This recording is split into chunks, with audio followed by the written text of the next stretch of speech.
안녕하세요.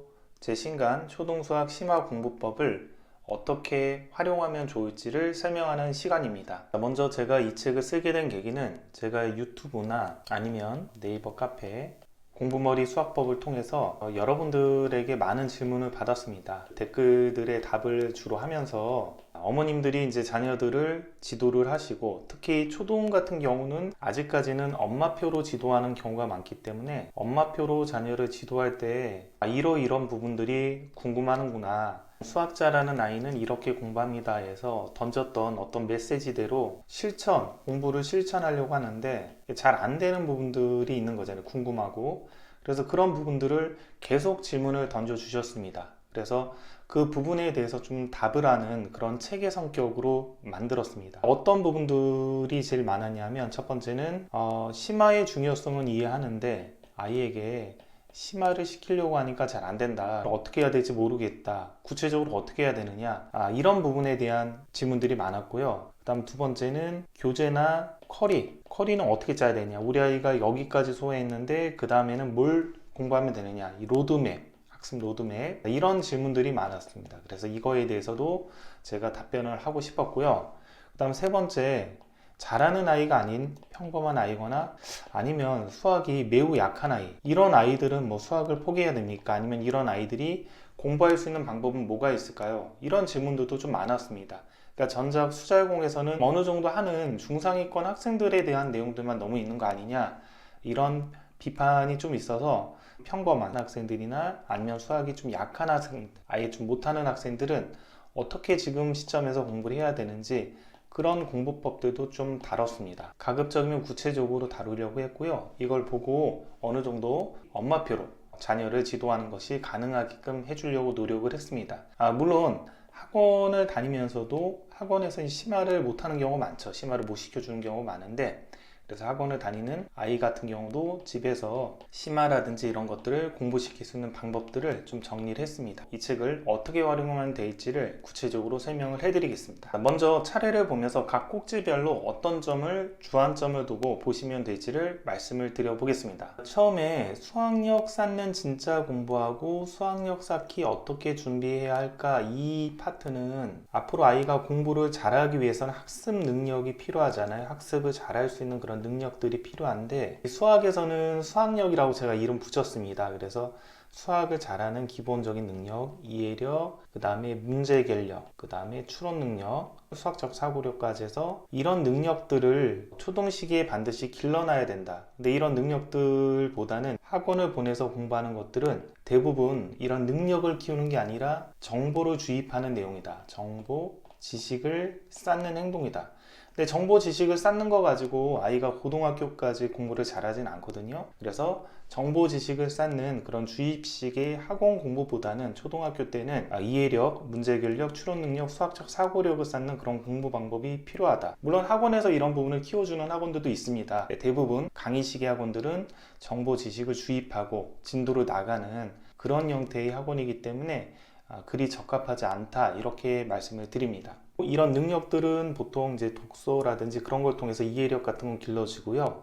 그리고 이런 문제들은 어떤 사고력 수학이라든지 아니면 심화, 깊이 공부하는 거, 이런 걸 통해서 길러집니다. 제가 심화를 많이 강조하는 것들은 물론 수학 공부의 핵심이 심화이기 때문에 강조하는 것들도 있는데, 어렸을 때부터 이런 심화, 어려운 것들을 차근차근 해서 자기가 도전해서 성취를 하다 보면 이거 자체가 나중에는 중고등학교 와서도 물론 공부를 잘하겠지만 어른이 돼서도 어떤 사회를 나가서 역경들이 있으면 역경들을 극복하는 힘이 됩니다. 수학 문제를, 힘든 것들을 극복하고 자기가 그걸 해결해내고 이겨낸 경험을 갖고 있으면 사회에 나가서도 어떤 삶의 태도 자체가 바뀐다라고 저는 생각을 합니다. 그래서 힘든 게 있으면 포기하지 않고 돌아가지 않고 극복하고, 인생을 살다가도 뭔가 어려움이 있으면 반드시 이건 언젠가는 극복이 될 수 있어, 이거는 수학 문제같이 그냥 또 하나의 미션일 뿐이야, 이걸 멋지게 극복하고 또 나는 더 멋진 인생을 살 거야, 이런 어떤 삶의 태도 자체도 저는 결정을 한다라고 생각을 합니다. 그래서 초등학교 시절부터 자기 능력 하에서 조금씩 힘든 것들을 도전하는 것들이 필요하다라는 것이죠. 자, 그리고 이 파트, 교재 선택도 전략이다랑 내 아이 파악하기가 먼저다, 이 부분은 수준별로 교재들을 좀 정리를 했습니다. 수준별 교재도 정리했고요. 그리고 그거에 맞춰서 커리큘럼도 좀 짜놨습니다. 그 아이들 영어를 집에서 시킬 때 학원은 안 보내고 영어를 시키니까 궁금한 게 딱 그거더라고요. 교재 이거 다음에 어떤 교재 시키고 그 다음 무슨 교재 시켜야 되지? 이런 교재에 대한 문제랑 그 다음 로드맵이죠.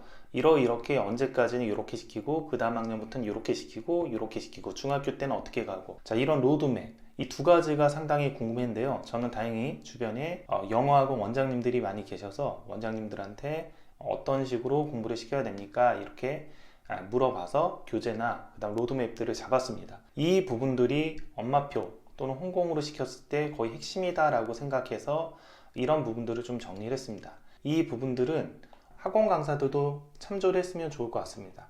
특히 교재 같은 경우는 굉장히 잘 분류를 했기 때문에 아이가 이 교재 쓴 다음에 어떤 교재를 쓰면 좋을지를 수준별로 잘 분류를 했으니까 이거는 뭐 학부모님 뿐만 아니라 학원이나 학원 강사들도 많이 참고를 해서 활용했으면 좋겠습니다. 이 책을 쓸 때 학부모님들 뿐만 아니라 학원 강사들이 봐도 충분히 도움을 받을 수 있도록 머릿속에 그리면서 이 책을 썼습니다. 그 다음에 공부 습관부터 들여라 요 단락은요, 어떤 뭐 습관 관련해서도 있지만 계획 잡는 것, 그런 것도 많이 들어가 있습니다. 공부를 잘하기 위해서는 계획을 짜야 되거든요. 그래서 구체적으로 계획을 어떻게 잡아서 아이들 습관을 어떻게 잡을지, 그런 부분들이 굉장히 강조가 되고 있습니다. 자, 이 파트부터는 구체적인 공부하는 방법인데요. 그리고 개념 공부하는 법은 어떻게 하면 되는지, 심화 공부는 어떻게 하면 되는지 구체적으로 공부하는 방법을 정리를 해놨습니다. 그러니까 결국 여기는 개념 공부하는 방법을 다뤘다라고 보시면 되고요. 이 파트는 심화 공부하는 방법을 다뤘다, 이렇게 생각을 하면 됩니다. 자, 그리고 이제 어머님들이 많이 댓글로 문의하고 요청하신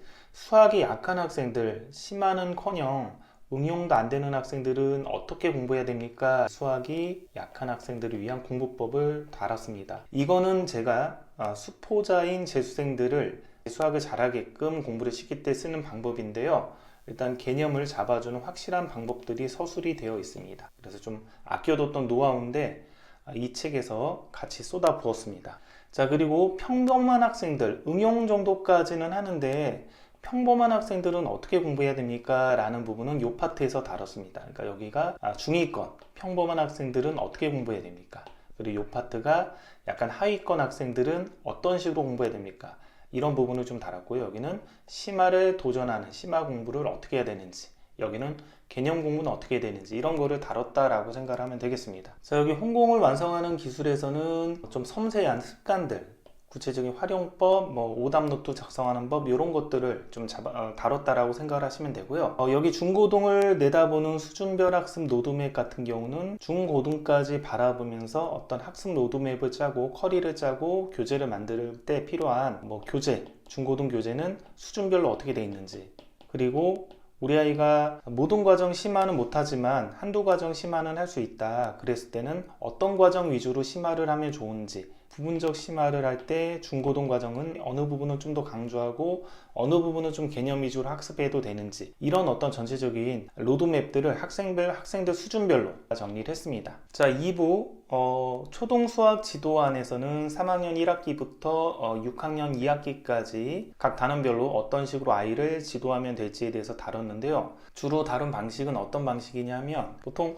어머님들이나 학원 강사들이 수업을 할 때 제가 지켜보면 대부분 개념 문제집을 가지고 아이 수업을 해줍니다. 그래서 대부분 교과서를 보지 않고요. 그다음 교사용 지도서도 보질 않습니다. 보통 시중에 있는 기본서 혹은 개념서 문제집을 가지고 지도를 하기 때문에 제가 이 부분에서 다룬 내용은 워낙 양이 많잖아요. 3학년부터 6학년까지 양이 많고, 그러다 보니까 필요한 거 위주로 다뤄줘야 되겠다라는 생각을 많이 했습니다. 그래서 주로 다룬 내용들은 뭐냐, 어머님들이 아이들 공부를 시킬 때 시중에 있는 문제집을 보고 가르치니 나는 교과서와 교사용 지도서에서 이 단원 공부를 할 때 주의할 점이라든지 강조하는 점들을 다뤄줘야겠다. 그러면 실제 부모님들이 어쨌든 시중에 있는 기본서는 보니 내가 교과서, 교사용 지도서에서 꼭 필요한 내용들, 그리고 강조하는 지점 혹은 주의할 점, 이런 것들을 언급해주는 내용들은 내가 서술을 해주면 그 내용들을 한번 읽어보고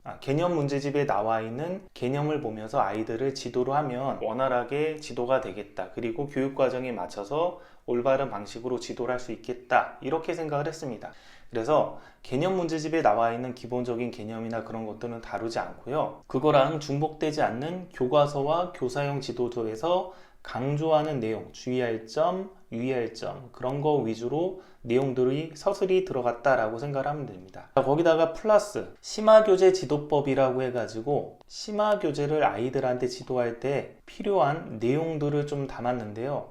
이 내용들은 어떤 내용이냐라고 하면 이렇게 생각을 하면 됩니다. 어쨌든 학원을 안 다니거나 아니면 학원에서 심화를 안 시켜줘서 집에서 엄마와 함께 심화를 도전한다라고 했을 때 제가 주안점을 둔 점은 뭐냐면 학원에서 만약에 심화 교재를 한다라고 하면 어떤 단원을 나가잖아요. 그 단원에 대해서 나름 심화 개념 혹은 확장 개념 그런 것들을 좀 설명을 해줍니다. 이 단원을 들어갈 때 이 단원에서 여러분들이 알아야 될 개념들을 설명을 해줍니다. 이 개념들은 기본 개념에서 좀 확장된 개념에 해당되죠. 심화 개념이라고 불러도 상관은 없습니다. 어쨌든 이런 내용들을 학원 선생님들이 설명을 해주고 그 다음에 이제 보통 필수 예제들을 풀어주죠. 선생님들이. 그 다음 아이한테는 유제를 풀어봐라 라고 얘기를 해주고 그 다음에 뒤에 있는 좀 어려운 연습 문제 같은 경우를 숙제로 내주죠. 그리고 나서 다음 시간에 그 숙제에서 아이들이 질문한 거 풀이를 해주죠. 이렇게 하나의 포맷으로 한다는 수업이 진행이 됩니다. 그럼 제가 이제 생각을 한 거는 만약에 엄마표로 어쨌든 집에서 아이가 심화를 도전을 한다면 이런 부분들은 엄마가 해줄 수가 없겠구나. 이런 개념이나 확장 개념을 좀 자세하고 쉽게 설명하는 부분들은 좀 힘들겠다. 학원을 다니는 아이들은 이런 부분들은 학원 선생님들이 한번 보통 설명을 해주고 수업이 진행이 되는데 이런 부분들이 안 되니까 이런 부분들을 좀 정리를 해줘야겠다라고 생각을 했습니다.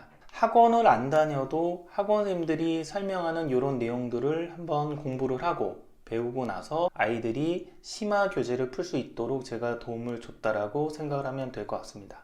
이 심화학습 교환은 제가 아이들에게 이 단원에 대해서 어떤 설명을 한다라고 했을 때 시중에 있는 심화 교재에 이런 문제들이 주로 있으니까 그 문제를 풀어가는데 필요한 개념을 이렇게 설명을 해줘야겠다라는 방식으로 심화학습 교환을 만들었기 때문에 이거는 학부모님들 뿐만 아니라 학원 강사들도 보면 굉장히 도움이 될 것 같습니다.